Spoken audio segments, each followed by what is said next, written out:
ഇന്ന് അൺഎക്സ്പെക്ടഡ് ആയിട്ട് എനിക്കൊരു സംഭവം കിട്ടി. Baby hijabs. എനിക്ക് തോന്നുന്നു ആദ്യമായിട്ടാണ് ഒരു ബ്രാൻഡ് ബേബി ഹിജാബ്സ് ലോഞ്ച് ചെയ്യുന്നത്.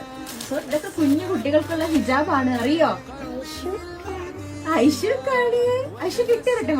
ഞാൻ എന്ത് ഡ്രസ് ഇടുന്നോ എന്ത് ഹിജാബ് ഇടുന്നോ അത് അതുപോലെ കോപ്പി ചെയ്യാനാണ് ഐഷുമാക്ക് ഇഷ്ടം. എസ്പെഷ്യലി ഹിജാബ് വേണം എന്ന് പറയുന്ന സമയത്താണ് ഞാൻ ആകെ കുടുങ്ങാറ് കേട്ടോ. പക്ഷെ സെറയുടെ പ്രീമിയം ബേബി ജേഴ്സി ഹിജാബ്സ് ഇപ്പം അവൈലബിൾ ആണ്, അതും ഒരുപാട് കളേഴ്സിൽ. സെറയുടെ ജേഴ്സി ഹിജാബ്സ് യൂസ് ചെയ്ത ആൾക്കാർക്ക് ഡെഫിനറ്റ്ലി അറിയാൻ പറ്റും നമ്മൾ പിന്നെ വേറൊരു ഹിജാബും യൂസ് ചെയ്യത്തില്ല. എസ്പെഷ്യലി ഇത് ഭയങ്കര ലെങ്ത് ഉണ്ട്, വിഡ്ത്ത് ഉണ്ട്, അതുപോലെ തന്നെ നല്ല ലൈറ്റ് വെയിറ്റും ആണ്, ബ്രീത്തബിളും ആണ്. അതേ ഫാബ്രിക്കിൽ അതേ കംഫർട്ടിൽ അതേ ക്വാളിറ്റിയിൽ പ്രീമിയം ജേഴ്സി ഹിജാബ്സ് ആണ് കുഞ്ഞുങ്ങൾക്ക് വേണ്ടി സെറ ഇപ്പൊ ലോഞ്ച് ചെയ്തിട്ടുള്ളത്. സോ നമ്മൾ ഭയങ്കര ഹാപ്പിയാണ് അത് ഇട്ടിട്ട്. അതുപോലെ എത്ര പുതിയ പുതിയ ഹിജാബ്സ് വന്നിട്ടുണ്ടെങ്കിലും ട്രൈ ചെയ്തിട്ടുണ്ടെങ്കിലും എനിക്കെല്ലാം ഇഷ്ടമാണെങ്കിലും ഏറ്റവും കൂടുതൽ കംഫർട്ട് എന്ന് പറയുന്നത് ഈ സെറയുടെ ജേഴ്സി ഹിജാബ്സ് തന്നെയാണ്. ഇത് യൂസ് ചെയ്യുമ്പോൾ ഒരൊറ്റ പിന്ന് പോലും വേണ്ട.